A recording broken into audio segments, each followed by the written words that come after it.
Hello, and welcome to Maybe in Another Generation. Now, this is a podcast about Manchester City, but not necessarily as you know it.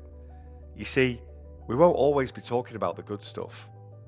I mean, there will be some good stuff, but it's pretty much always sandwiched in between some form of unfortunate shambles.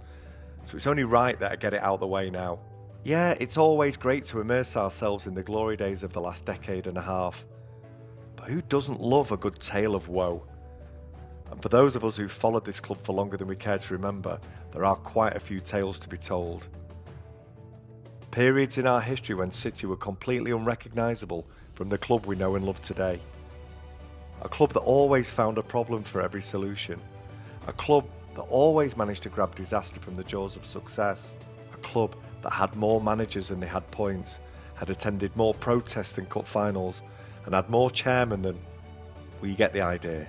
So this may not be a celebration of our greatest history, but if rubbernecking one glorious failure after another floats your boat, then feel free to join me for a trip down memory lane. We'll take you back to the 70s, to the promise of Tony Buck and the boom and bust of Malcolm Allison's second coming. We'll drag you, kicking and screaming, to the hardship of the 80s, where Swales chased a dream and we were all left to live the nightmare. To the 90s, that decade of chaos, confusion, relegation, and eventual redemption.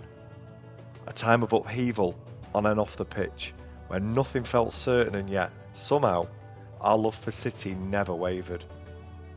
To the slow rebuild of the noughties that brought us a new home, a few false dawns, seasons of patience, seasons of boredom, of lessons learned, and glimpses of what was to come.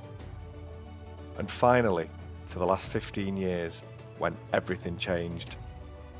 But don't worry, this isn't a dull list of match reports.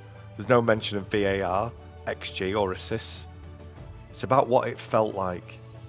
The near misses, the false dawns, the away days you'll never forget, the days you thought it would never get better, and the moments that it finally did. With each episode, we'll take a single campaign and hear from the people who lived it, whether it be a home and away blue, a journalist in the press box, or a familiar face to many of us. We'll walk through the highs, the lows, their lives, and everything in between, with the people who were there when it happened. So join me for a trip back through Manchester City's story, 1 year, one guest, one season at a time. This is Maybe in Another Generation.